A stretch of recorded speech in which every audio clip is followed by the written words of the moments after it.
नमस्कार दोस्तों, हमारे YouTube चैनल में आपका स्वागत है। इस वीडियो में हम बात करेंगे एएसएम लिस्ट के बारे में, साथ ही साथ ईएसएम सर्कुलर के बारे में भी बात करेंगे। दोनों सर्कुलर आ गए हैं। कई कंपनियों को शामिल किया गया है, कुछ कंपनियों को राहत दी गई है। ढेर सारी कंपनियों के सर्किट लिमिट भी चेंज हुए हैं, तो इस पे भी हम बात करेंगे। डिस्कशन शुरू करने से पहले मैं कहना चाहूँगा कि अगर आपने हमारे चैनल को सब्सक्राइब नहीं किया है, कृपया सब्सक्राइब कर लें और बेल आइकन भी दबा लें। तो सबसे पहले बात करेंगे एएसएम के शॉर्ट टर्म लिस्ट के बारे में। यह लिस्ट 12 मार्च यानी कल से लागू मानी जाएगी। इसमें कुल 7 कंपनियों को शामिल किया गया है, जिनके नाम हैं AA Plus Tradelink Limited, Crest Chem Limited है, खंडवाल एक्सट्रैक्शन लिमिटेड है, लेफेंस Petrochemicals Limited, Raghuvansh Agro Farms Limited, Tata Chemicals Limited भी इसमें देखने को मिल रही है। थिंक लिंक पिक्चर लिमिटेड को भी इसमें शामिल किया गया है। अगर बात करें उन कंपनियों के बारे में जो बाहर की गई हैं, तो 6 कंपनियां हैं जो एएसएम के शॉर्ट टर्म लिस्ट से बाहर हुई हैं।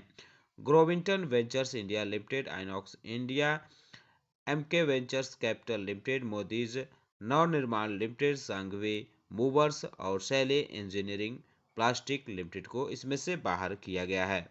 वहीं एएसएम के लॉन्ग टर्म लिस्ट में कुल 8 कंपनियों को शामिल किया गया है। APT Packaging Limited, Automobile Corporation of Goa, Azad Engineering Limited, Industrial Investment Trust Limited, Kernex Micro Systems India Limited, Nam Securities Limited, ओसवालियांस लिमिटेड और सैनकोड टेक्नोलॉजीज लिमिटेड को शामिल किया गया है। एक कंपनी को बाहर किया गया है, Sanraj diamonds and export limited. इसके सामने हैज का सिंबल बना हुआ है, यानी इसको एएसएम के लॉन्ग टर्म लिस्ट से निकालकर जीएसएम लिस्ट में डाली गई है। अगर बात करें इनहेंस सर्विलांस मेजर फ्रेमवर्क यानी ईएसएम लिस्ट के बारे में, तो 4 कंपनियों पर एक्शन हुआ है। टीपीआई इंडिया, आमल ग्रामटेड Electricity Company Limited, BDH Industries Kesar Corporation Limited और कुछ कंपनियां ऐसी हैं जिनको हायर स्टेज में मूव किया गया है। Ballabh Steels, Sun Blue Corporation Limited, Prompact Impex Limited, Tijaria Polypipes Limited, Integra Essential Limited, इन पर थोड़ी कड़ाई बरती गई है। वहीं किसी भी कंपनी को इसमें से बाहर नहीं किया गया है। अब बारी है उन शेयरों की चर्चा की जिनके प्राइस बैंड यानी सर्किट लिमिट में बदलाव किया गया है। ग्रोविंगटन वेंचर्स इंडिया का 10% सर्किट लिमिट कर दी गई है। कैमफैब अल्कलाइज लिमिटेड का 10% हुआ है। सिंधु ट्रेड लिंक्स का 10% हुआ है। खैतान इंडिया लिमिटेड का 5% कर दिया गया है। टीपीआई इंडिया लिमिटेड का 2%, वल्लभ स्टील लिमिटेड का 2%, सन ब्लू कॉरपोरेशन का 2% हुआ है।